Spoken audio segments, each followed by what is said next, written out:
Ladies and gentlemen, welcome to another episode of the 5Marks Pro Wrestling Podcast. I'm your host this week, Mr. Martin115, joined by my lovely assistant as always here, Mr. David Carmel.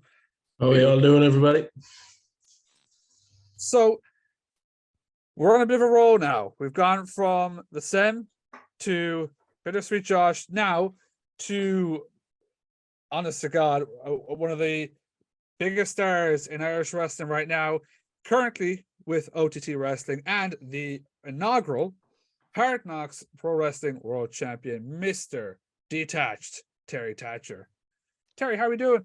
How are you, lads? Wow, I'm all flattered and yeah, almost blushing. Well, thank you so much for coming on to the podcast. You're literally yourself and Foxy are the two biggest ones we've had on so far. So we're gonna be like very, very rusty and all that with you guys now.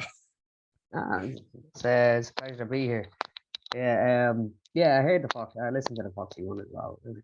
Oh, thank you so much. I was trying to see what Fox is doing as well. Well, so we'll start this off with the same question we've asked all the lads. So obviously this will be a lot different for yourself. Your first wrestling memory and how you got into wrestling. My first wrestling memory. I actually tell you what before we get started. It is Friday night. I wish I did the same. I didn't bring any Heineken with me. No, kids are in bed, so Out comes the drink, as it should be on a Friday night. cheers, lads. Slant Cheers. Yeah. My first wrestling memory. I don't know. I think kind of some of my earliest memories are of wrestling. I come from a fairly large family. Like there's 8 of us. I'm the youngest. The youngest boy. So I'm like 7th in the family. So I have like one younger sister, and then everyone else is older than me. So I have 3 older brothers, 3 older sisters. So like as I was growing up, it was basically like whatever they were watching, I had to watch as well. And it just so happened that my older brothers were really into wrestling, and so it stemmed from there. But like some of my earlier memories of like bushwhackers and stuff like that, and like I grew up as a massive Ultimate Warrior fan. So like probably earliest wrestling memory would probably be WrestleMania 6 with Hogan and Warrior. I remember me elder brother Barry. He was a massive Hogan fan. I was a massive Warrior fan, and we got into for a few little fist fights here and there just because like it was better. And he would always kept trying to convince me that that Warrior cheated in the match. That there was no way that Hogan would have lost. Like somehow Warrior I don't know why it sticks in my head, but like he had this idea that Warrior took one of the turnbuckle pads and put it over his face, so that way the leg drop wouldn't hurt him as much. And it's like, I'm fucking watching it. That's not what happened. Still to this day, he's convinced. Yeah. I've just taken note. Is that a PlayStation top you have on? It is, yeah. Wow, well spotted. Yeah, one of the old PlayStation logos. Someone got it for me for Christmas. I can't remember who. But yeah, well spotted. I'm a big gamer nerd, so I was like, I couldn't tell. It's a big display of wrestling and gaming. Oh, so your family got you into watching wrestling. What got you in? Like, where did you go? Do you know what? I want to do that. I want to become a wrestler, and I want to go work for places like OTT and stuff.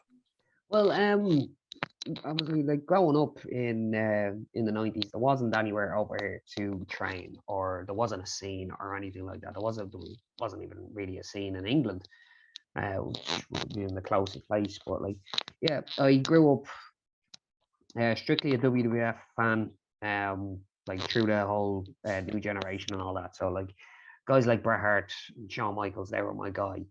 And like I was a massive fan of Undertaker as well, just for the spectacle and all. But like, as I said, like I was big fan of the Ultimate Warrior, And then as it started getting further along, I started more kind of having more interest in guys like Sean and Brett and 123 Kid and stuff like that. And looking at them, it was like that was like comparatively next to guys like Undertaker or Hogan and all that. Like these are all giants.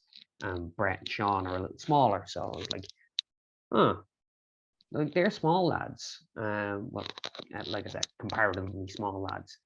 I was like, maybe I could do this as well. And I had this idea in my head of an auntie who lives in Canada.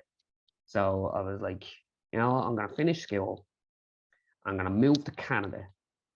I'm gonna train in the dungeon because you know that's all I knew. Well, that's where Bret Hart trained. So like that must be that's my in. But yeah, it never came to fruition. But it was the idea initially. I was going to be a stuntman or an actor or a wrestler or a singer, or I was going to do all of them at the same time. But yeah, tried them all. Wrestling stuck. It's crazy though you set to one thing because like you know many people like here in Ireland, you know, especially back then, they kind of look at okay, wrestling's this big far off thing that I'm not going to achieve. But in your head, you're like, I'm gonna finish school, I'm gonna go to Canada, and that's where I'm gonna try. I'm gonna go to the dungeon, I'm gonna try to learn. And you like obviously at the time would have stuck to that. Like not many people would have thought they were like, oh no, I can't do that. It's too far off. Yeah, and like the amount of people, like especially when I got into my teenage years, I got into secondary school, and like there was a lot of like I remember going to like a guidance counselor or like they were talking to us about like, well, what are you going to do after school? And it was always the same. It was always no, I'm gonna try and do something with wrestling, and it was very. Well, would you not have like? Would you not think of something more realistic? And it was like, well, no. And of course, by that stage, the wrestling scene had kind of started over here, and it was just in its very early stages. So I was like, oh no, there's a road in now, so I can do this. And where did you get your starting point then? Is it true that you actually trained over in Al Snow School? Is that true, or was it here in No, Ireland? no, that's one of those things that it's not necessarily it's not one of these rumors or anything. It's just there's another wrestler out there called Terry Thatcher, and our cage match data keeps getting mixed up. So yeah, I have never met Al Snow. I've never trained with Al Snow. Not yet, anyway. Not yet. Yeah. It's actually a funny story there. Last year, I got a message off of someone asking me to take part in a documentary about Simon Miller from What Culture because he trained over there, and I was like, "You trained in the same place?" And I was like, "Sorry, lads, wrong Thatcher." It's like the Adam Cole story where the WWE had reached out to him looking for like an Austin, and they were actually looking for Austin Creed, Xavier Woods. Love that. That's funny stuff. Mr. Carmel, you have another question? Yeah. So where did that start then? When did you actually fully start getting into wrestling, and especially here in Ireland? I think it was around 2004. When I first started noticing, like I was a smelly rocker who'd hang out in Central Bank, you know, on the Saturdays, and they have a shop in Stephen's Green Shopping Centre, the wrestling shop. It's actually still there, and you know, I'd be like I said, it was a smelly little rocker, so I'd be like going up and down Central Bank and down to Stephen's Green, just like no money on me, just like wandering in and out of shops, and went into the wrestling shop one of these days and saw some flyers and posters for an Irish wrestling show. I was like, holy shit, this is a real thing. And it was for NWA Ireland. Is for when they were crowning their first heavyweight champion, and I went along to that. My missus at the time, she brought me along. Me and my brother went to see it. it was like a birthday surprise for me. It was a really cool little day, and on that show was the likes of like Paul Tracy, Justy, Danny Butler, Paddy Morrow was in the main event, fighting Adam Abs for the belt. And like Fergal was on the card. Fergal Devitt, he was on the card, but he was injured. But one of the of everything that happened on that show, the like two things I remember is I remember the main event, and I remember the dude in the sling clotheslining the shit out of one of the other lads, and that was, turns out that was Fergal Devitt.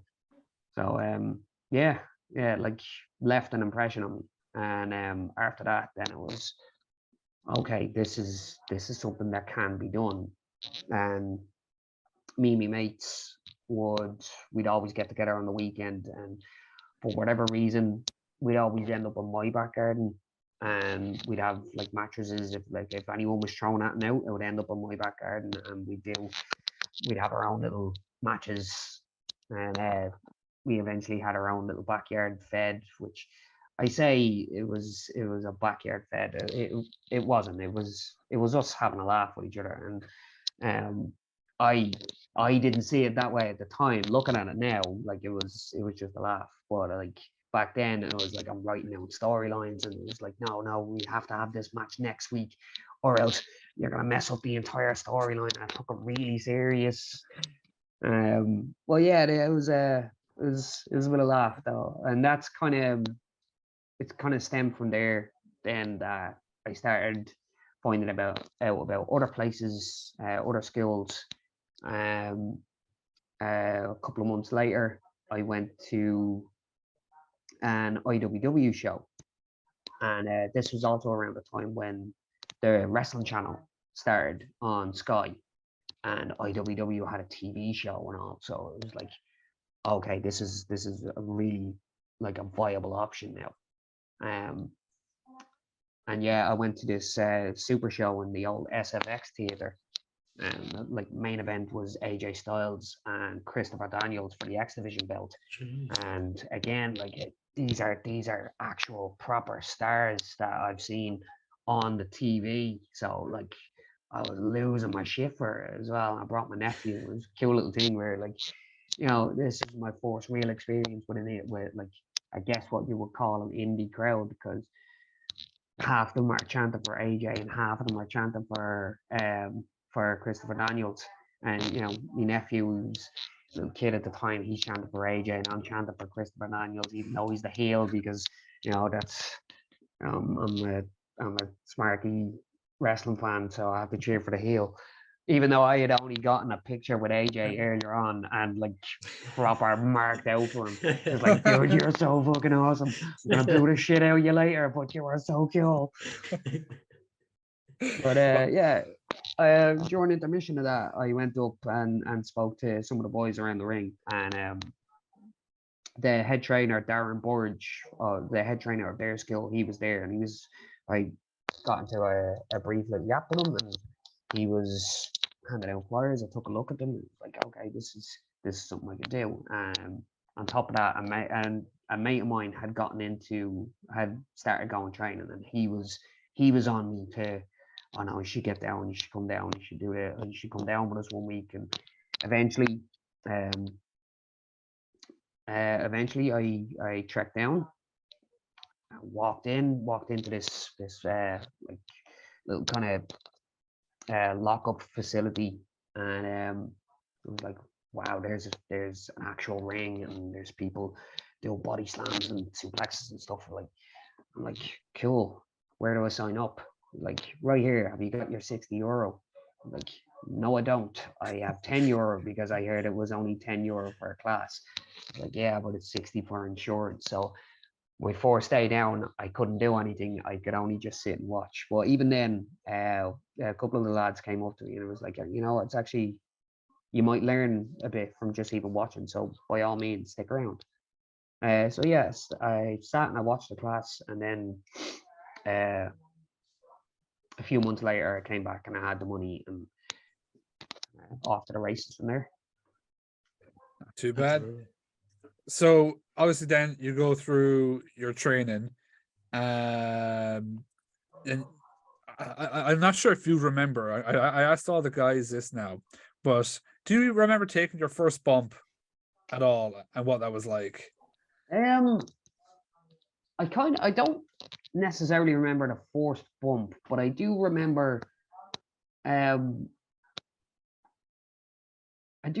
of being a little nervous about it, but then once I did it, it was like, okay, that was okay. That wasn't as bad as I thought it was going to be. Now maybe that's because of all the say backyard again, not really backyard, and the wrestling the mattresses and stuff like that, and like me being the youngest and smallest one in the family, I got thrown around a lot when I was a kid. So like I was used to falling. Well, yeah, I don't specifically remember how it felt, but I do remember being really okay with it. Later on in the I remember my first class. At some point, Seamus was there. He was still the head trainer at the time. Now he'd only be down every now and then. Most of the times it'd be the likes of Red Vinny or Vic Viper or Banca Traz taking the class, or Bruiser. And yeah, Seamus happened to be there this day, and he was like, "Okay, end of the class. This is usually what we do with newbies. We'll bring you on the outside. You're on the gym mats, and you know, you can do a bump here, and like they're proper hard gym mats." And I was like, "Okay, cool, let's do it." And it was all right. Yeah, it hurt a little bit more than it did in the ring. It was like fine. He was like, "One more thing," and he takes out like a wooden folding chair and kind of lies it down underneath me. I was like, "Yeah, you just have to do a bump on that." I was like, "Okay." Now, like in my head, I was like, and I could see the kind of smirk on his face that like, all right, there, this is a rib, I think. But I'm gonna do it. I'm gonna throw myself into it anyway. And like as I brace myself to do the I said brace yourself.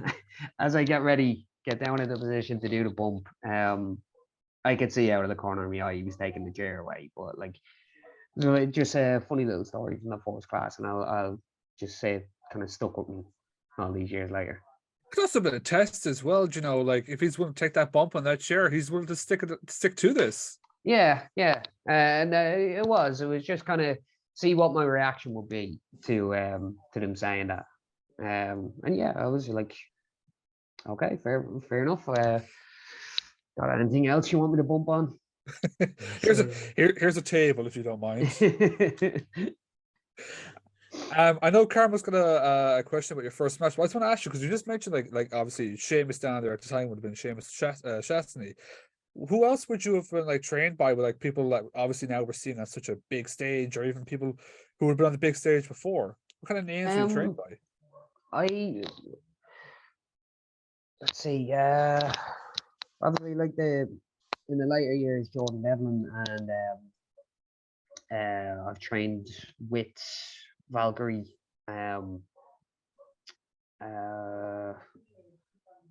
I did a few seminars then over the years. I did like seminars with Kid Cash. I had some really good experiences with Kid Cash, even though like generally speaking, he's an arsehole.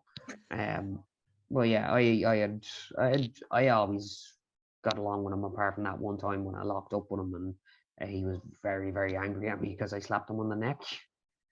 Very, very angry man in general. But yeah, I had a couple of decent seminars with him. I did I think, let's see, I did Chris Masters seminar and Rhino. And these are in the main stage days. Trying to think of some of the other guys. Bull Dempsey, wasn't a fan. Yeah, and just a few others that I'm probably misremembering or forgetting completely. But like, yeah, there was yeah, a lot of good seminars over the years. But my main trainers have always been just the guys, sticking with the guys on the scene. So like my original trainers were Banca Traz and Red Vinny, Vic Viper, Ballymun Bruiser, Bingo Balance. They are all the kind of main trainers of IWW, and sorry, Sean South as well. These are all the kind of main trainers of IWW. Then as I moved on to other places, into like main stage, then it would be the likes of Joe Cabray, who he's still the kind of the head guy in OTT. Still takes a lot of the classes. There was also Amazing Insano, Thunder and Lightning, the lads from the flats, and then as we went on then through School of Irish Wrestling and all, then it'd be like of Paddy Morrow and Maxer. LJ Cleary teaches a lot now as well. Just a lot of different people over the years.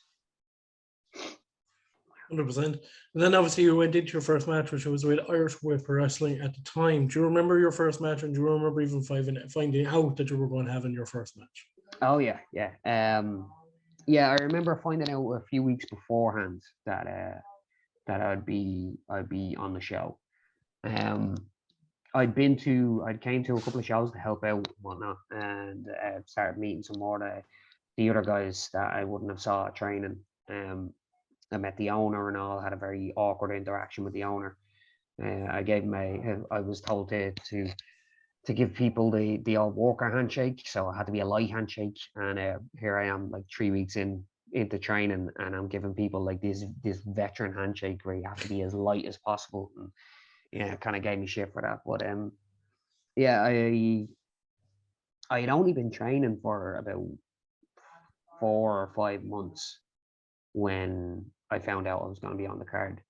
The original Irish Dragon was set to come back, but he had a falling out with the owner of IWW, Simon Rochford, and they decided that they weren't going to work together, but Simon wanted to keep using the Irish Dragon gimmick.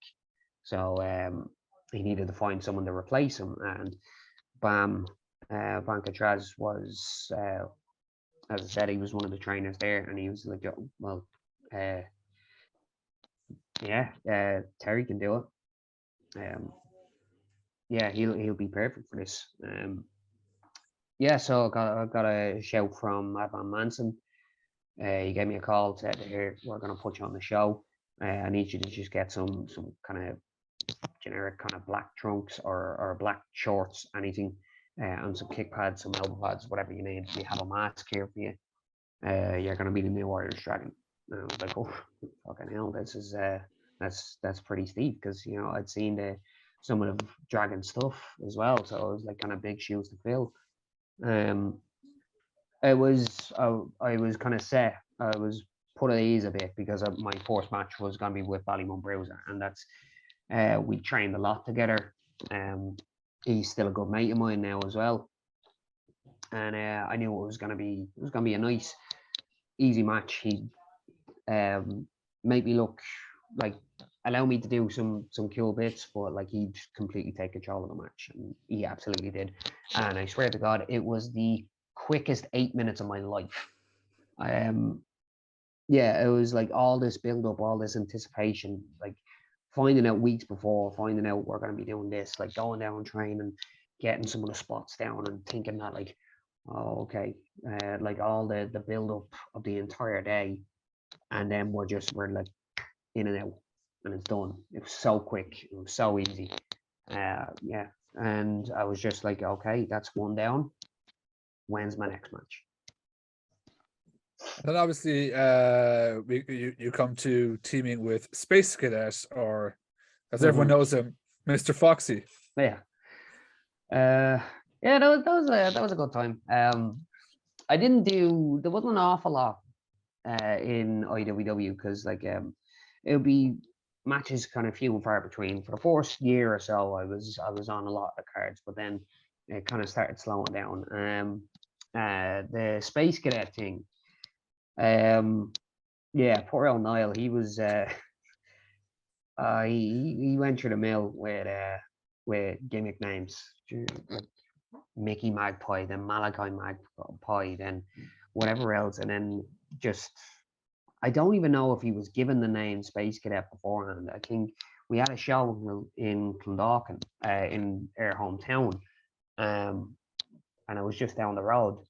And I have this big singles match, like it was kind of, it was one of the kind of big matches of the show, the kind of semi-main event, and it was going to be me versus Red Vinny. And had this cool little match. I go over in it, and then a load of heels come out and attack me, and then a load of baby faces come out to make the save. And Niall was one of them. And I don't even know. I don't think anyone had actually given him a name yet until Bam introduced him on the microphone. So he's like, it's gonna be the Irish Dragon and Blancatraz and Madman Manson and Space Cadet. Yeah, so like I don't know, a few months later then we started tagging, and occasionally Kev Dumpy or Brother Skelly, he would, if Foxy wasn't there, then he'd throw the mask on, and we do the Space Dragons thing. Or it would just be me and Dumpy as like we'd just be tagging together then as well on some other shows. But yeah, it was a bit of laugh. It's a fun time. Poor you and Foxy, like the first time you step in the ring, it's just, yeah, we're gonna stick a mask on you. Yeah. I don't know if it was a subtle way of Simon telling us that, like he thought we were in bits. But I don't know. Yeah, Foxy is one thing, but I think this doesn't happen by accident. Like, I'm kind of happy with this. But yeah, no, I don't know. I think we looked too much like children. As we really did back then. Jesus Christ! I look back at some of those photos, especially in Niall, and yeah, he looks like he's at the escaping some sort of a camp. Jesus, But it is enough for like Foxy. Like he says that the mask gone, being so young. If any mistakes happen, at least it's mask gone. Nobody knows it's him. Yeah. Is there any relief with that with you? I kind of put, I think initially probably, yeah, but as things went on, I loved having the mask. I really did. I think I made me kind of stand out, and I could go out and act the bollocks as well. When I first started, I took myself so seriously when I was Irish Dragon, but then the more I went on, it's like, dude, you're a skinny lad in a fucking mask, wrestling in front of a lot of kids, just be fucking mad. And I did. I started like my promos started to change, my entrances started to change, where I just come out and I just go run as fast as I humanly could all the way around the ring, and I'd usually take a spill somewhere as well and get up. But yeah, no, it's just I think maybe initially I put a lot of pressure on myself, because like it was, this is Irish Dragon. This is like, he's an important character here in IWW. So I kind of need to step up. And again, watching some of his matches, watching some of the OG Irish Dragon, he took himself very seriously as well. So like I needed to kind of do that. And apart from Madman Manson, I think everybody took themselves a bit too seriously back then. We wanted to be super indies, and everybody was watching ROH, and it was like, oh no, this is independent wrestling. And it was like, yeah, but lads, we're not them. We're training like once or twice a week, like kind of deal. Like don't, yeah, like I said, don't. We're not don't on that take level yourself- yet, lads. Yeah, not yet. Yeah, well, we got there, but like not at that time we weren't. No. Mr. Carmo? yeah, but then obviously you transferred over to DCW, and then Yes. obviously became Terry Thatcher. How did all that kind of come out, and how did you feel about that transfer? DCW was a fun time. It was a strange place. It's a strange place. Like as I said, I stopped working with IWW, not through any kind of a fallout between us, around. It was just like the bookings just weren't there anymore. They lost the skill. so we didn't have anywhere to train. And I just we kind of drifted apart, and eventually heard from Kev Dunphy, who told me about a new place that was starting up, and gave me directions or whatever. And as is tradition with me, my first day training, or my first attempt at going training, somehow managed to fuck it up. Like, I couldn't afford the first day. I couldn't find this place on this first day.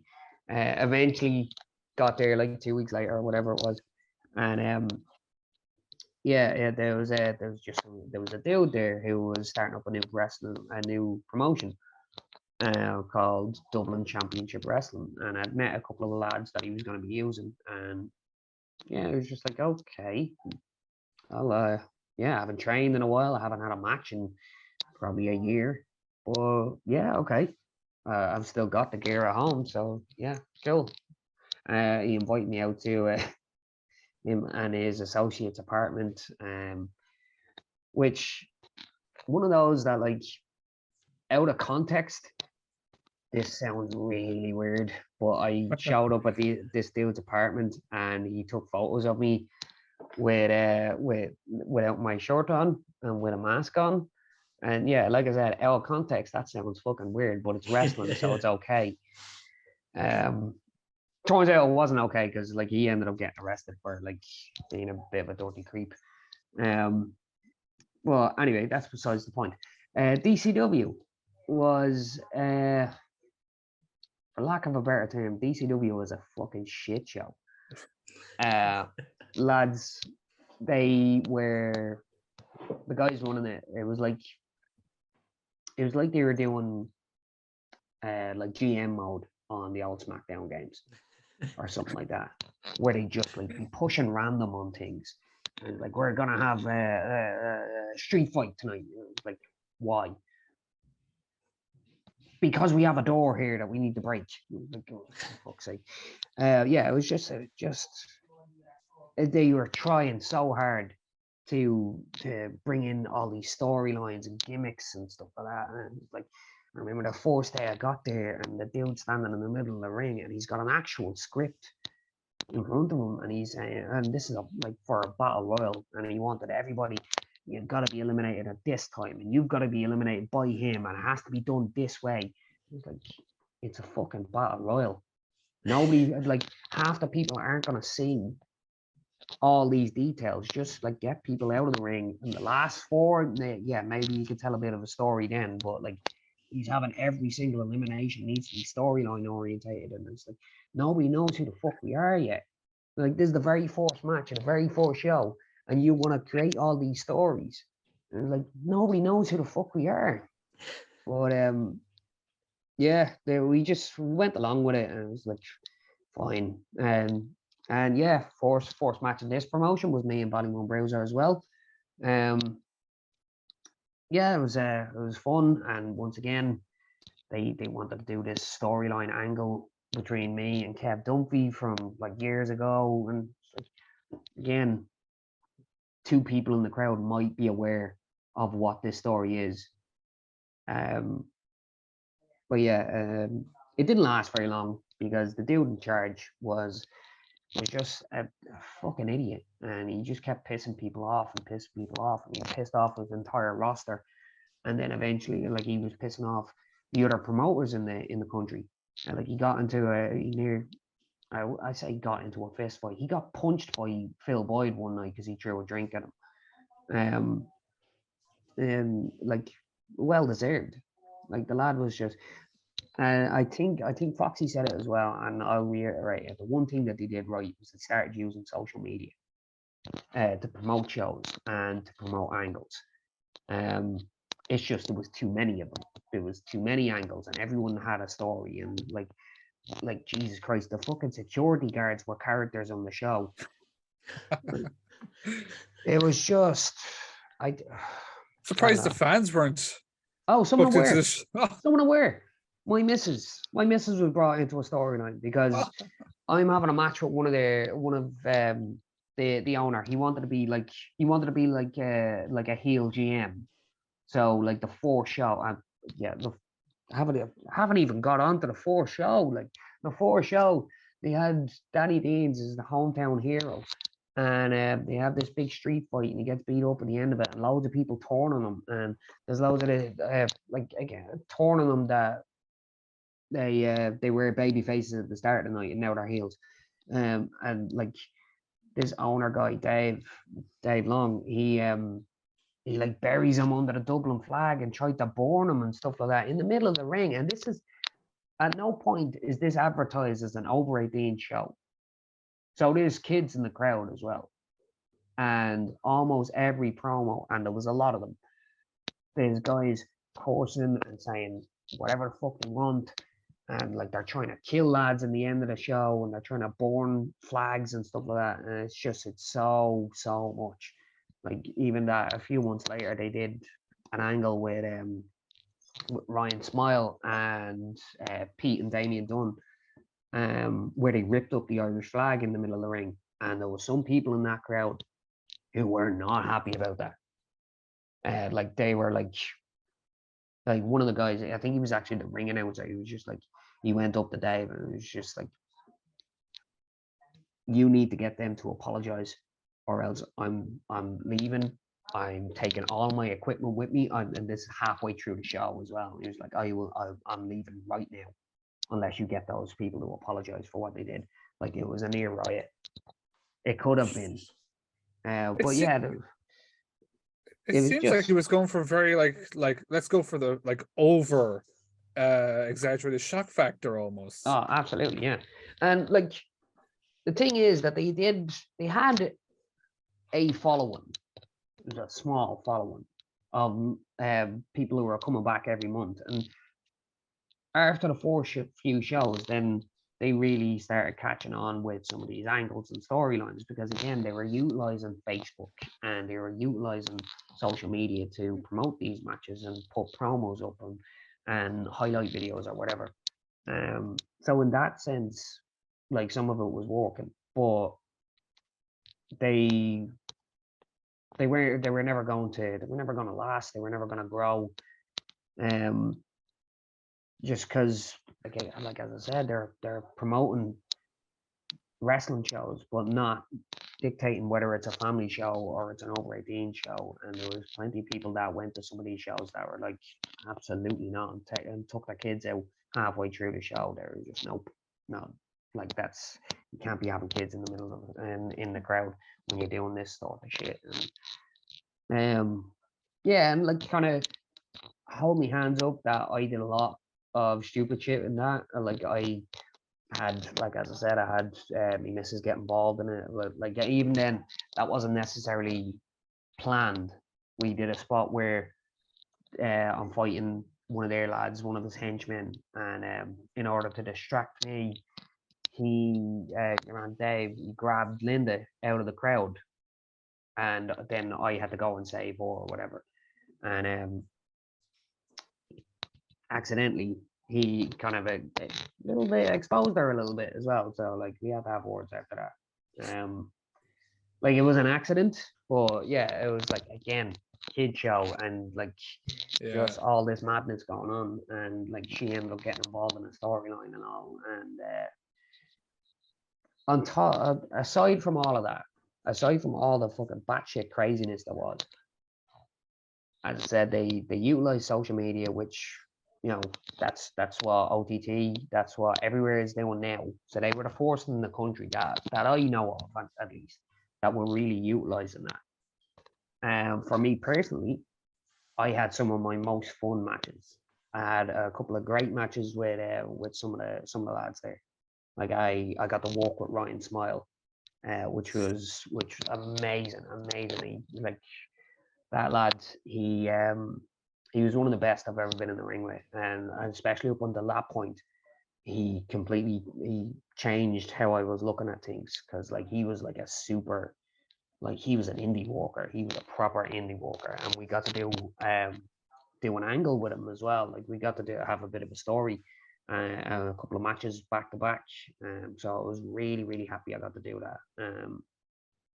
it was just like as I said, he was one of the best I've ever been in the ring with. It was so much fun. A match I'm incredibly proud of. Now, also with DCW, I think you've actually become the heavyweight champion at DCW, beating Vic Viper. Yeah, that was I was not a victim of circumstance. I guess I was a beneficiary of circumstance, because Vic and so many of the other lads were fed up with dealing with Dave, and Vic was the champion, and he was just like, this is my last show. And they had this whole like they had something building up where Bruiser was going to get the belt back, and I was just like a stopgap in there somewhere, and found out on the day, oh no, we're going to put the belt on you. We're like, really? That doesn't make a lot of sense. And like, I just lost an Unbroken contenders match, you know. So yeah, it was weird, but like, really enjoyed the match. Really enjoyed that match. I've always gotten along with Vic. He's still a friend as well. Vic had an awful habit of no selling my stuff. So this was no exception, this match. But like, as the match progressed, he eventually started kind of relenting and selling some of the stuff, and then like we really made a match out of it. He wasn't just going out and beating me up or anything. Like we made a match out of it. A really like a match you could kind of sink your teeth into. Now I don't know if I watch the back now, it would probably be a bit shit. But I remember at the time, and the people that were there, I felt it and they felt it, and yeah, it was a lot of fun. Really enjoyed that one. Mr. Cameron. I was just going to say there, then after DCW kind of finished, you kind of fought in kind of main stage for a while, and then obviously OTT came around. What was the kind of feeling for you when OTT started coming around and you started seeing some of the people that they were bringing in and some of the shows that they were starting to do? Well, initially with OTT, it was like an offshoot of main stage wrestling. It was like the over 18s version of main stage. Main stage had ran a couple of over 18 shows that had done pretty well. We did a show in the Beer Garden in Fibbers one year, and that was like an awesome experience. And it brought some of the DCW fans. Once DCW ended, they, some of these people who were actually following the storylines and stuff like that, and when it ended, then they went to a couple of different Irish shows, and they were just like, it's not the same. Because there was a kind of a drinking culture around DCW as well. So like, you'd be going to the shows, and then afterwards you go out and have a drink, and you'd be drinking with the lads as well, with some of the wrestlers, and some of the fans got good relationships and friendships with some of the wrestlers. But like, so when we did the over 18 shows, it was like DCW again, in the good parts of DCW, where we'd be in a venue that you could get drunk, where you could drink at, and then there'd be an after party and stuff like that. And Fibbers has always been a place where I'll go anyway. But yeah, we did the Fibbers show, then we did another over 18 show in the Submarine Bar, and again, really fun, a lot of success, really successful. Very expensive to run, but really good night, really good shows. And then eventually, when Joe got on board with running main stage, and him and Lenny Hanna, who's the owner of main stage, they came up with the idea of doing a continuous over 18 show, and doing a monthly over 18 show, and it became OTT. But Joe had some connections, and like, he knew some people that he could get in.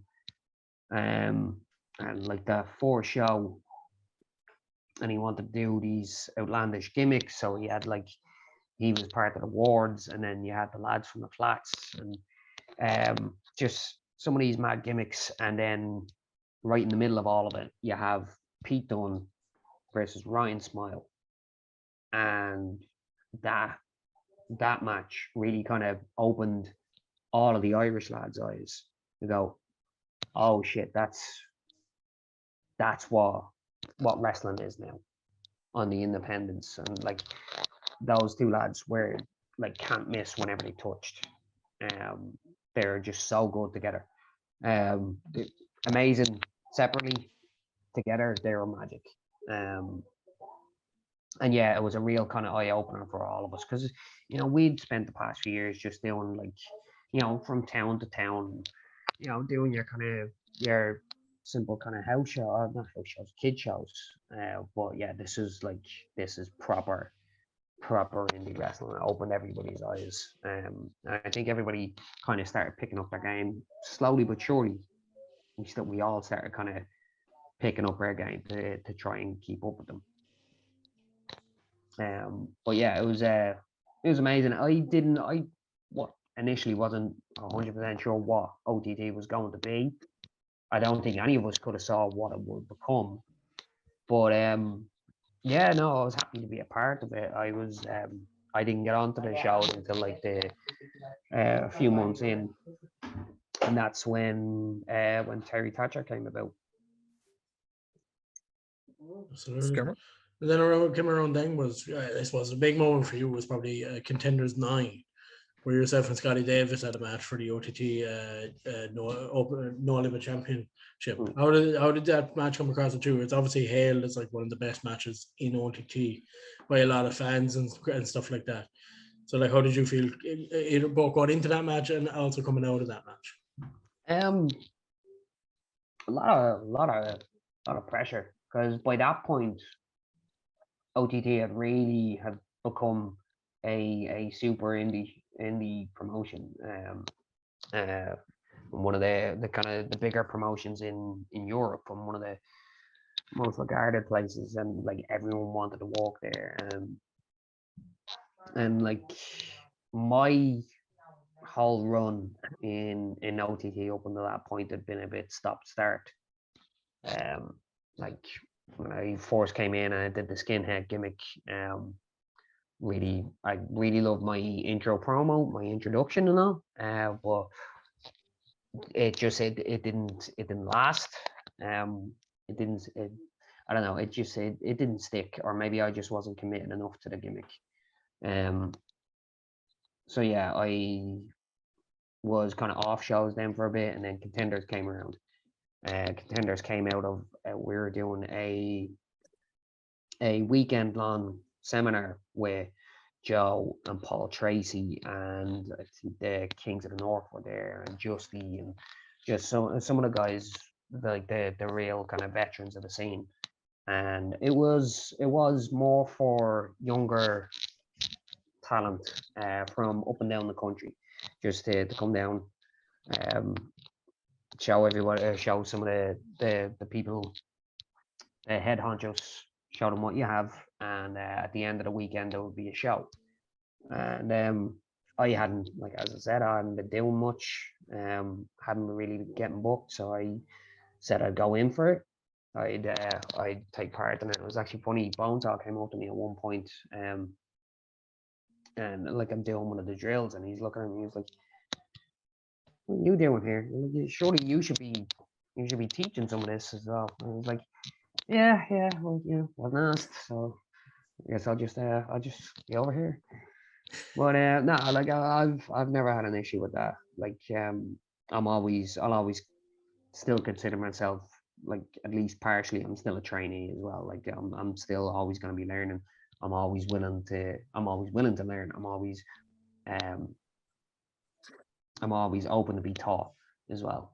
But yeah, so we did the Contenders weekend. I was actually surprised myself that I got picked to be part of this, to be part of the first Contender show. So like I said, the original idea with Contenders was to give newer lads, a shot. But I think kind of putting me on it, and some of the other guys as well, who have been around but haven't really done much. It kind of gave some of us a kind of a second lease on our careers or whatever. And I was very happy to be in that position. And as things went on, I eventually turned babyface. And after the Jonah Rock match, I think there was a bit of a groundswell of support.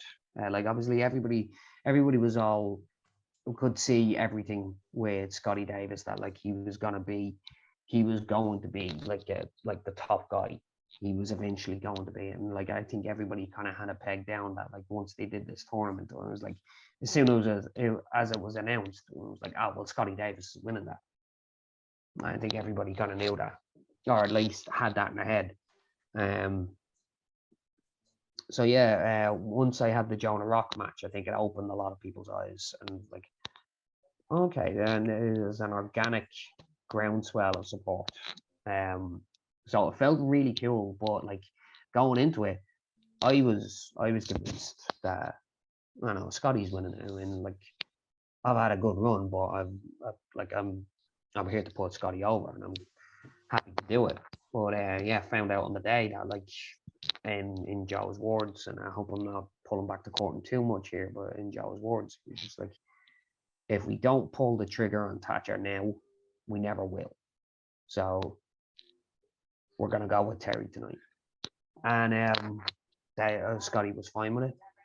Like there was no issue. Like I think maybe deep down he was a bit like, man, this like I was convinced this was supposed to be mine, but like we went out, had a fucking belter of a match. I really enjoyed that match. And yeah, my first proper title, because like the DCW, I guess it was a championship, but you know it was also a replica belt that he bought out of the wrestling shop and just stuck some cardboard letters D, C, and W across the front of it, and like World Heavyweight Championship, the big gold, and just some cardboard on it. So yeah, I don't know if that counts, if it really counts.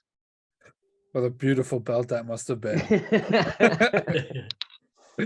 But sticking with contenders, we got to contenders 12 then, and you're up against Jordan Devlin. Yes, yeah, that was a bit another one of those kind of wake up calls as well, because like I've known Jordan for years and always got along with him, always appreciated his work, always respected him. But I'd never done anything with him. I'd never been in a match with him or anything like that. And this was at like peak Jordan Devlin. This was at like the height of his powers. And yeah, I was like, okay, well, I've lost the NLW belt. So where do I go from next? And I was like, well, you're going to challenge Jordan to a match at this contender show. And I was like, oh shit. Okay. But yeah, like really looking forward to it. I really wanted to do it, but as soon as I got in there, I knew, like I found out immediately that like he is all business when you get in the ring with him. Like there's no fucking around with him at all. Like, and I think he had just recently lost the OTT belt as well at that point. So like, I don't know if it was a story or if there was a little bit of realism in it, or it was a mix of both. But he was trying to get the best out of me. So like at some point, like he's just toying with me the whole time. We have a little back and forth and stuff like that, and it was just a fun match. Very proud of it. But yeah, it was a definite kind of eye opener that like, okay, I'm fairly all right at this. I feel like I'm pretty decent at it. And at that time, I was just like, okay, no, I'm doing pretty well.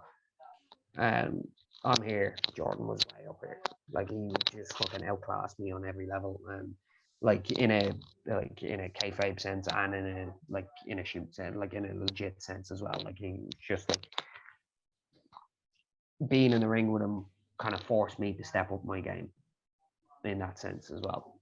So like I was happy that I somewhat held up with him, but looking back at it now, I could definitely see the points where it's just like he is absolutely toying with me. But yeah, it was a pleasure though. So obviously, we'll say that the time frame is when OTC started all the way to maybe just the very end of 2019. OGT and Irish wrestling are on the rise. What was it like at that point? Like, because you've got like people like the Elite coming in, Walter at the time. You know, like for someone who's working there and you're seeing all this, what was it like behind the scenes? It was pretty surreal in a sense. Like to think back to like when it's DCW or main stage and stuff like that, and it's just those lads, and then seeing the kind of the reaction that OTT was getting and how it was viewed by the world. Now, to be fair,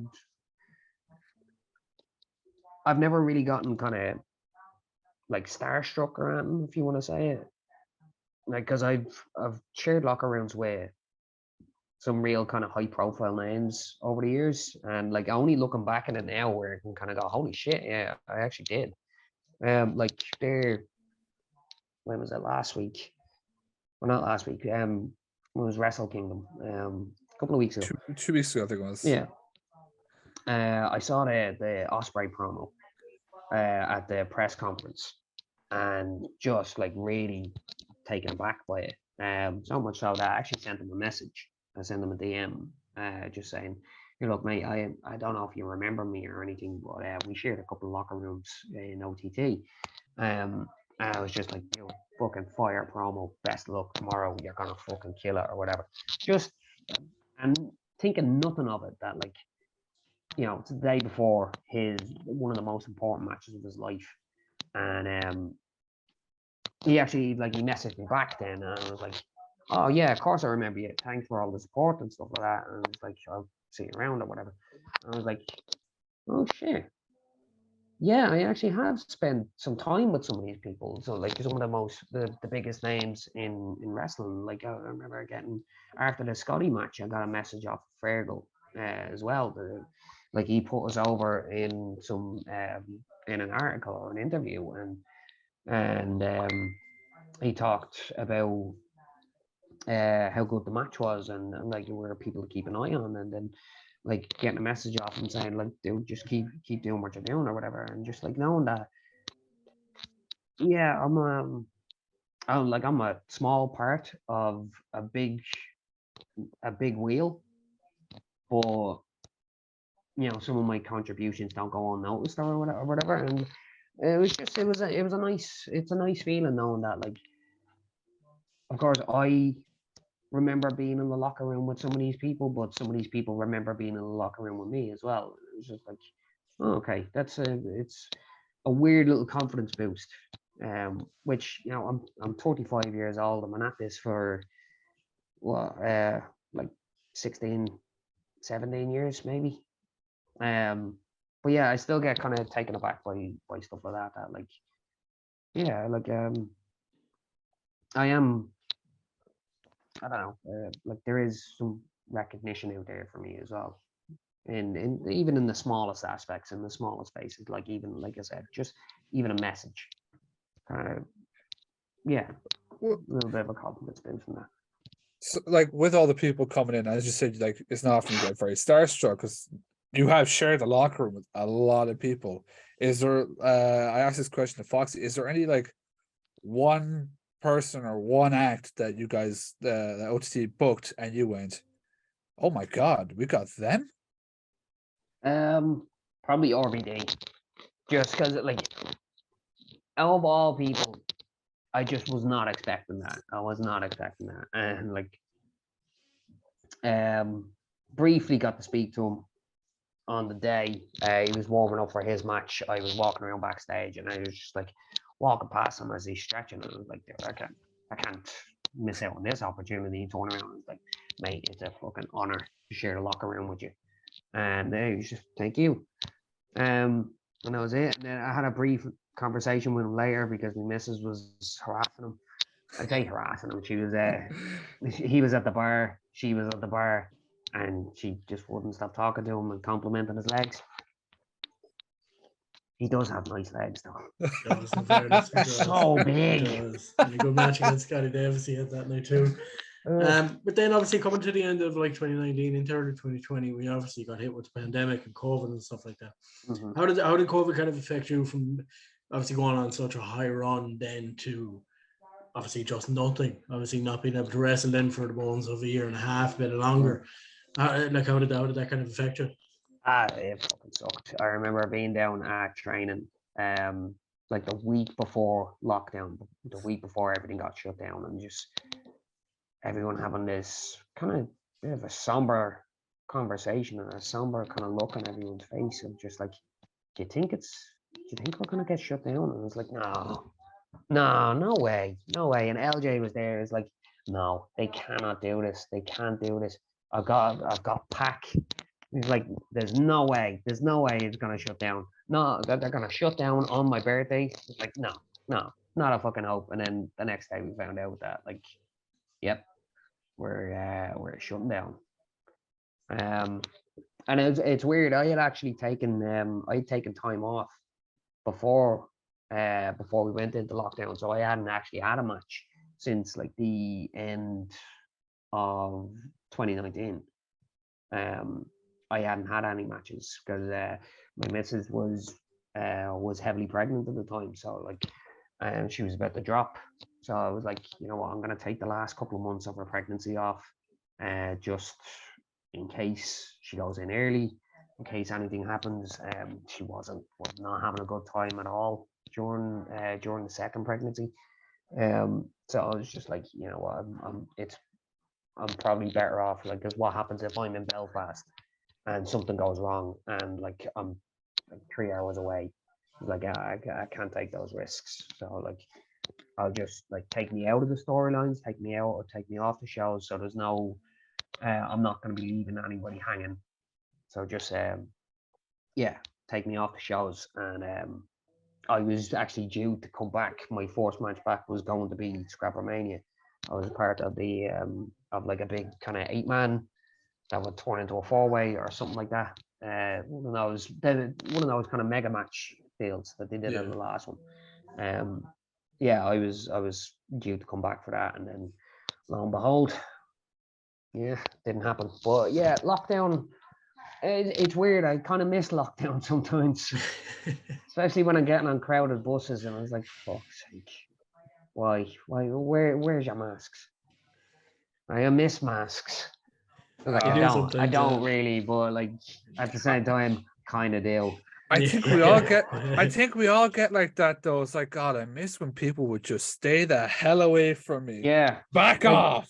Like when you're queuing up in a shop and it's like even if COVID wasn't around, I don't want you breathing on the back of my neck. Will you fuck off away from me?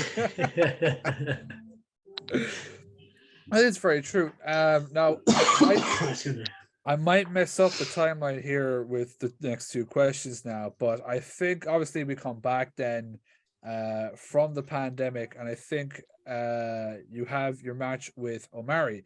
Now, we all know that match. It was a good match, well, not the best of endings, but we get on to, you did a special sit-down report, like promo, which I only watched that recently, about 2 months ago, I'd say. Fantastic promo. Nice. Do you remember recording that and like the thought process, like, right, I've got to sell this and this is how I'm selling it? Oh yeah, because I've been thinking about that for a long time. Like I was thinking about maybe turning heel when we first came back. I had it in my head that, like, because my last match, and I mentioned it in the promo, my last match with OTT before the pandemic was against Justin Daniels, and it was like everything I said in the promo was true. I did get billed, and you know, that is the Ringside Club. That is where I made my name. That is my favorite venue. And I did get booed. And I remember thinking on the day when I had the match with Justin, when I started getting booed, I remember thinking, this could be something. And I'd start kind of feeling that people were getting a bit bored with my presentation anyway. But yeah, obviously then lockdown hits, and then the thing with Omari happens, and I'm sure I have, but I've never. I'm sure I've probably hurt people before, but I've never seriously injured someone in the ring. Like, this was proper, and again, that line that I say in the promo, that's not like made up. That wasn't for dramatic effect. He genuinely said, I can't feel my arms. Like, he said it to Foxy said it to me. It's like, he can't feel his arms. Like, holy shit. And the amount of thoughts racing through my head at that point, I was like, is he bullshitting me? Is he? And like, is this isn't, like, no, there's no fucking way. And I'm still in the middle of the ring, and like, I had fucked up my ankle early on in that match as well. He gives me one of his fucking snap body slams, and I came down really bad on my ankle. So like, the match was kind of going off the rails anyway. But yeah, fuck me. I don't know. I don't know what it was. I think that show was just cursed because I got hurt. Omari got hurt the worst. Bonesaw got hurt.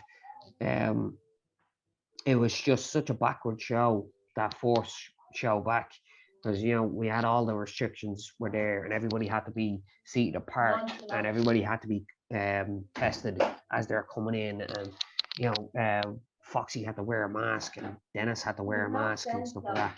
And like, even the way the show happened on the day, it was like, yeah, I think it was Maxton and Haskins. On the VOD, they were in the main event. Actuality, they were in the first match because Haskins had to leave or Maxton had to leave. I can't remember which one, but they couldn't stay there. So they had to come in, do the match, leave. So they had to go on first. But true, again, hope I'm not shattering any illusions here. But yeah, on the VOD, it's positioned the other way. But yeah, just crazy. Just a crazy day. And when that happened with Omari, obviously my first thought was like, I hope he's okay. And once we got backstage, and he was saying he was all right. He was taken to the hospital and all, and he was checked over, and he was okay. But man, it was a scary few moments. But once I found out that he was okay, and we were in touch that night, and right away, the both of us were, let's turn this into an angle. Immediately, we're just like, we can turn this into an angle. I was like, yes, we can. Oh, Billy Kidman. I was like, remember when he couldn't hit the shooting star anymore? I was like, oh shit, that's what I'll do. It's like, I can't hit the Rana anymore. Oh my god, this is gonna be amazing. And for the next few months, then every match I'd have, I'd squeeze it in there somewhere where I'd go for the reverse Rana and I'd stop or freeze, or I'd have like a weird kind of little panic attack that like, no, can't do it. And I enjoyed it. I thought it was subtle little storytelling, but like, I knew at some point that I was going to be turning, that I was going to have to turn heel, and that I was going to have a big explanation, because I've always wanted to do these big sit downs with Angle. Just it feels big time when you have to have a sit down with Angle. Like, that feels big. And And I also I always subscribe to the idea that a heel has to believe that they're right, no matter what they're doing. They could be the worst prick in the world, but if they believe that they're the good guy, if they believe that what they're doing is right, if they're doing it for a justified reason, then yeah, the crowd can boo them all they want, but they're still gonna believe they're real. And they're the most interesting bad guys. Like the whole, like you see in the last year, the whole MJF thing with Punk and all of, like, it was the most interesting part, is because you bought it for a minute. You bought that. Oh shit! Like maybe he is the good guy. No, he's still a prick. Well, like that's the kind of theory that I always subscribe to. That heel should always believe that they're right, no matter, even if they know that they're doing something wrong. It's like, well, I'm doing it for this reason. And I've always like that, and I was very, very, very proud of that sit down interview. I remember sitting backstage and just going over it with some of the lads, and just like I remember having Jordan read over it, and he's looking at it and going, "This is really good." And people were genuinely afterwards when they saw it once it was released. And I always get this weird thing whenever I record a promo, I get worried that it's not going to get out, that it's not going to be released, because I have those couple of weeks after we record it, and then I'm waiting for it, and Joe's notorious for not getting back to you when you message him. Well, I don't know, maybe it's just me, but yeah, he I messaged him. Did you get a chance of looking at that promo? Did you, Joe? Like, no message, no response, nothing. I'd see him at training, and I'd try and get a hold of him, but everyone else is trying to talk to him at the same time as well. I was like, I'll catch you later. But yeah, eventually it went out, and very surprisingly, the whole 8 minutes of it went out. Essentially nothing was cut out of it, which is a rarity for Joe. Like he usually wants his promos quick, to the point. He doesn't want like any fucking too, like, he doesn't want too much talking in it. But like, I don't know, he was happy with it. Everybody that I spoke to about it was happy, was very impressed with it. And like a few people saying, "Dude, you need to get yourself an agent to get into acting and stuff like that." I was like, okay, maybe. No, but I was blown away with the reception. I was very, very proud of Gonna be the next. Gonna be the Irish Dwayne the Rock Johnson. it. I'm Very gonna possible. I'm gonna ask you about the match, just because they're like, you mentioned like, how do we turn this to an angle? Oh my god, Billy Kidman when he missed that shooting star. That didn't even click, and that was such a smart thing. Even there, you said, "Oh my god, yeah, you really did. You did a Billy Kidman on it." You do the special report, and you get to yourself versus Omari. What was that like with the crowd and everything? It was the culmination of like a year long storyline. I know, like, it's again something I'm really proud of, but it was a year long storyline that I was telling by myself because Omari wasn't there. So it was very, very. I'm really proud of the fact that I was able to keep that storyline going and be able to do it without my dancing partner to do it with. And the idea that like the minute he comes back and he wins the belt as soon as he comes back, and just to have me there staring at him, just like, fucking anybody but you. But like, what? Like, how did this happen? How did this happen? And I up until that point I'd never gotten an OTT title shot, so like it was a pretty big deal. Yeah, I was really, really happy with it. Legit horseshoe, I have never ever been in the ring with anybody as strong as Omari, ever. That he's unnaturally strong. Like when he's lifting me up and that, and like at some point he punches me in the stomach and lifts me with one hand, like just with his fist, and launches me across the ring. And I've never experienced anything like that. He's so strong, so agile, and like everything that he does, like he can do anything in the ring, literally anything. He can throw you around. He can go from the top. He can go, like I've seen him do shooting stars off the fucking second rope. Like I don't know how he does it, but he does. Like he's incredible. He's an incredible athlete, and yeah, just like he's an amazing specimen. Yeah, but legit, never been in the ring with anybody as strong as him. And I've been thrown around by a few big lads over the years. Nothing like that. And I was happy with that as well. I was very, very happy with that because, you know, Omari is like, he's always this super athletic wrestler, and everyone always knows him for just being just this marvel, like as far as like a guy that size being able to move the way he does. I was very, very happy that he got to show his aggressive side, like in that start of that match, and like got to show people that like, no, yeah, like this big smile, yeah. Once that bell rings, that smile's gone, and I'm a fucking killer. Especially if you're coming out here with a T-shirt that says, you know, Thatcher fucking whatever was the date, and I just broke your neck written on the back.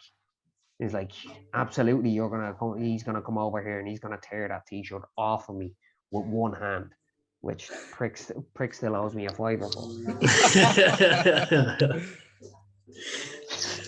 And I suppose coming out of that, sorry, go on, Martin. Oh, I was saying, Amari is not.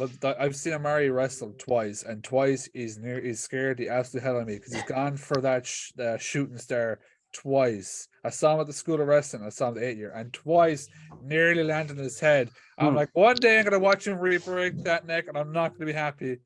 No. They're on Mr. Caramel.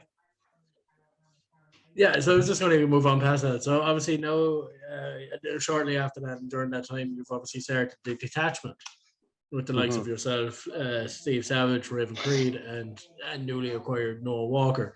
Where did all that come about, and why those people? Why pick those people to be part of that group?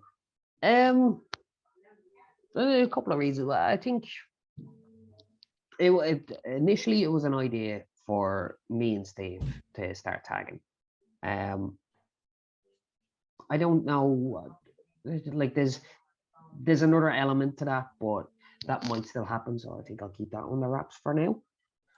But initially it was supposed to be just me and Steve, and then Joe liked how we looked together, and then we started kind of branching into ideas, and like I can't remember where it came from.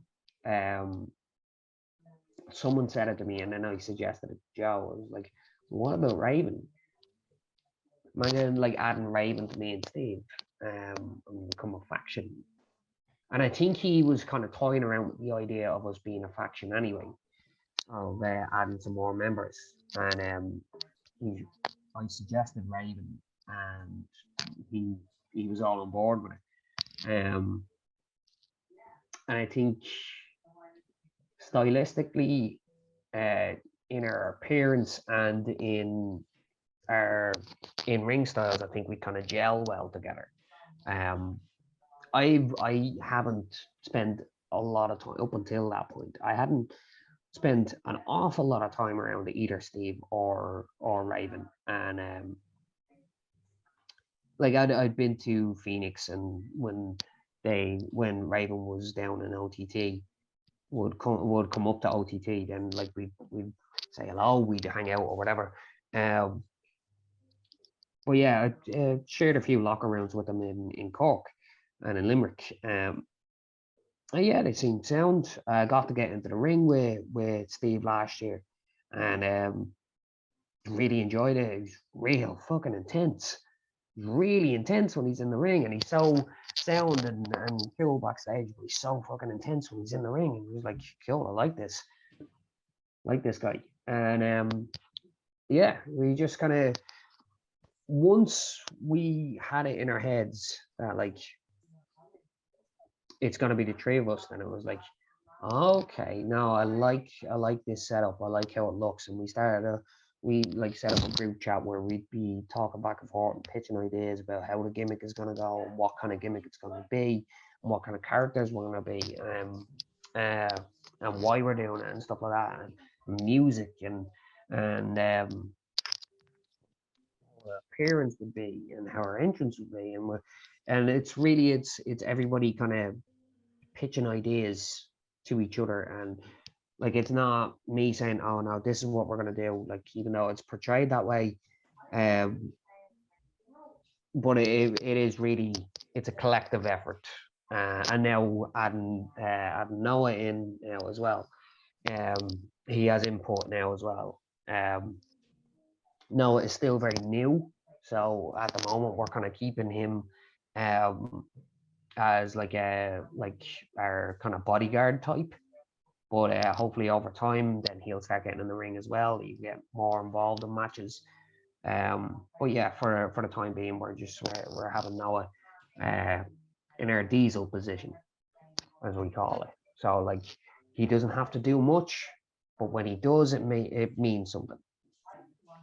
Well, what great people to be around, especially if you're so new. You know, learning from yourself, learning from Steve. You know, it's almost like, you know, when like Triple H and Flair brought in like Evolution. You're learning from two guys who know what they're doing and can teach you a hell of a lot. Exactly. Well, that's the plan anyway. We're gonna try it, and not even just like being there to watch the matches, because like beforehand, Noah would always be doing ring crew, so we would get to watch the matches anyway. But now he gets an up close and personal view of the match, and not just seeing the match, but then seeing how the match is constructed backstage. If we're planning the match, or if there's any kind of big spots or anything, you can see how we would approach matches, like us in the group, and then our opponents, and seeing how things are structured like that. And like a lot of wrestling, as much as it is physical, a lot of it is a mental game as well, of just like, okay, I could do this, but would it not make more sense to do it over here, or do it later, or do it this part of the match, and stuff like that. It's like it's all kind of there is a psychology to wrestling, and yeah, it's a lot harder to wrap your head around than it might seem. 100%. And then obviously the detachment form. We somewhat fast forward to near enough the end of 2022, and Steve Savage has set up the Hard Knocks Pro Wrestling, and we get to Unrivaled. What was that night like? Really, really fun night. Really fun day. Like the trip down was fun. The setup was fun. I haven't been in that venue now in a good few years. I remember actually funny story about Dolan's. Back in the day when I was still rocking the skinhead gimmick, was the first time I ever did the like braces up, braces down spot. And I did it as a joke.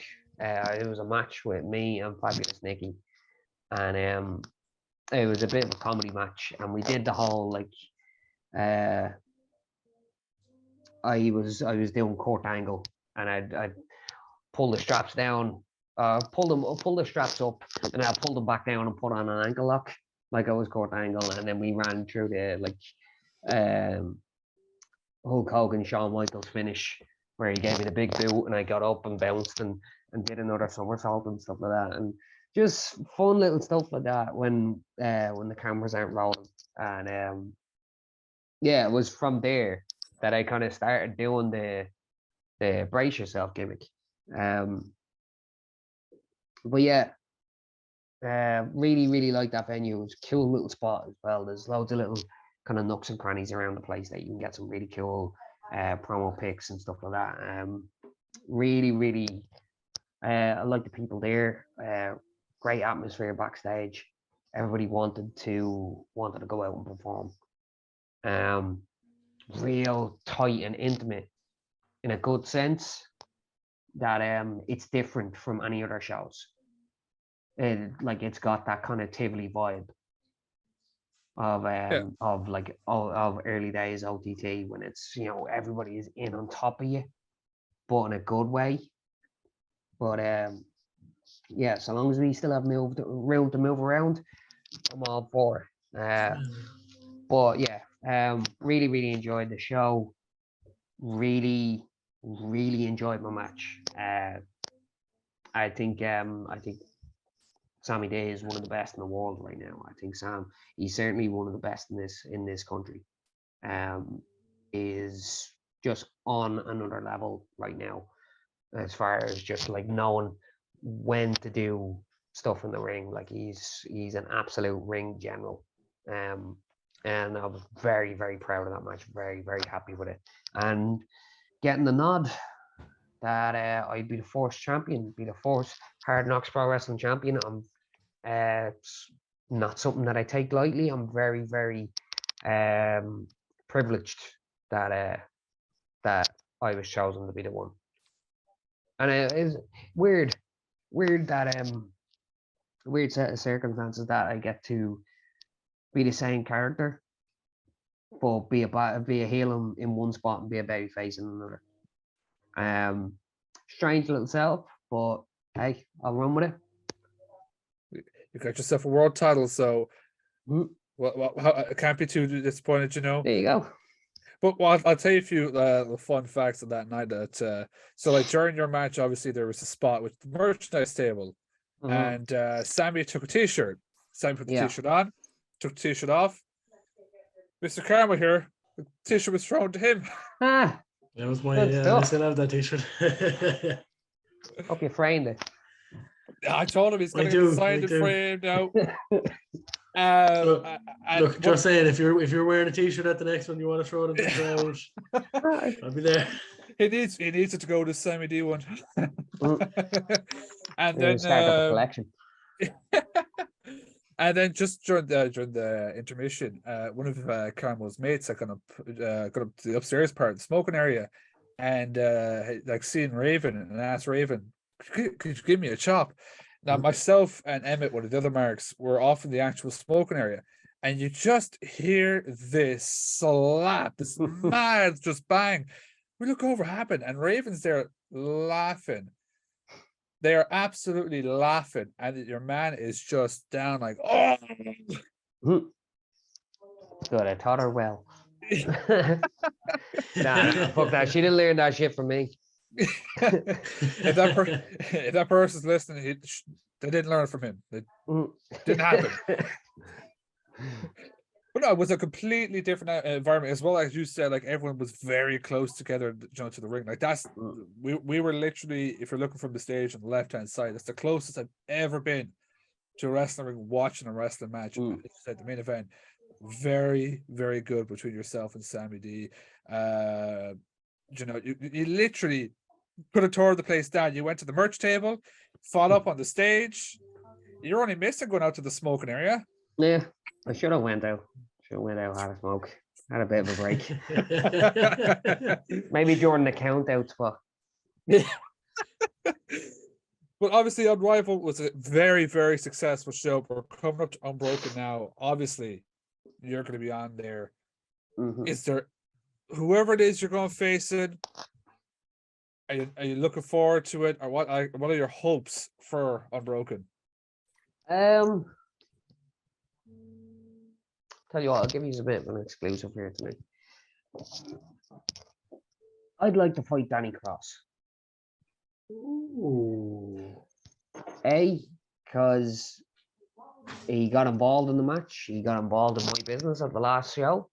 And I think he deserves a slap. And, aside from that, everyone else is all busy with the golden ticket things. So we've got no number one contender right now. And I've already beat Sam. So I'll take out his little minion then instead.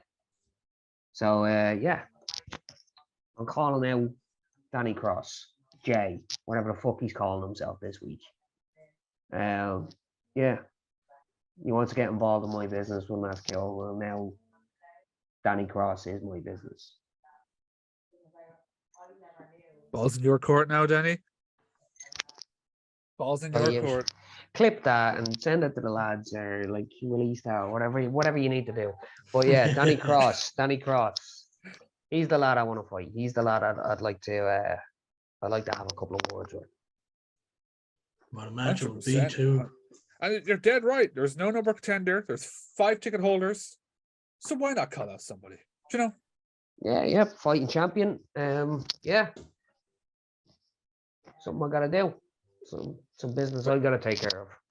And if people want to see Hard Knocks it's returning to Dolan's, was it February 12th? February February 12th. 12th.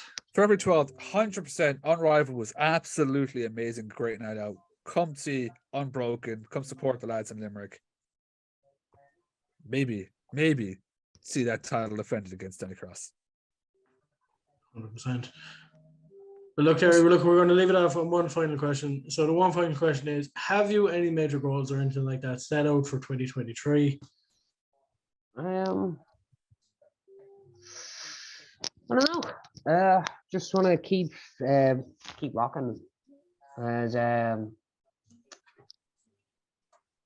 think the detachment needs some gold in OTT. Like we can keep saying that we're this and that we're that, but unless we have the hardware to back it up, then then they're just words. And considering that Raven Creed just pinned the OTT Women's Champion, who knows? Maybe that gold's in our future then. 100%. 100%. Like I have to go off camera for this, but maybe 2023 one day hold that title. Maybe. The Anyone OTT but a World Mari. Cup one day. Why not me? We can go for a third time. O'Mara and Terry Thatcher. People want to see it. But Terry, thank you so much for coming on the podcast. We honestly got appreciate it and loved the chat and hearing all the stories. No, it was an absolute pleasure, lads. Now, An absolute pleasure. Is there any social medias or anything that you want to promote? Or Literally, you can find me on Twitter. I really should set up an Instagram, but I spend way too much time on Twitter as it is. So yeah, I think adding in another social media avenue would my kids need to actually see their dad's face every now and then.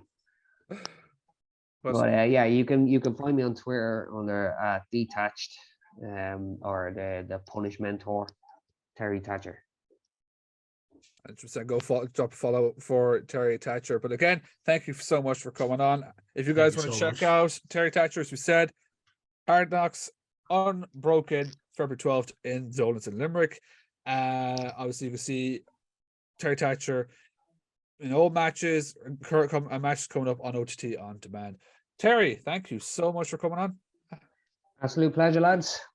And Carmo, I love letting you do this. We've our little outro. I love making Carmo do it in front of the lads. We'll go ahead.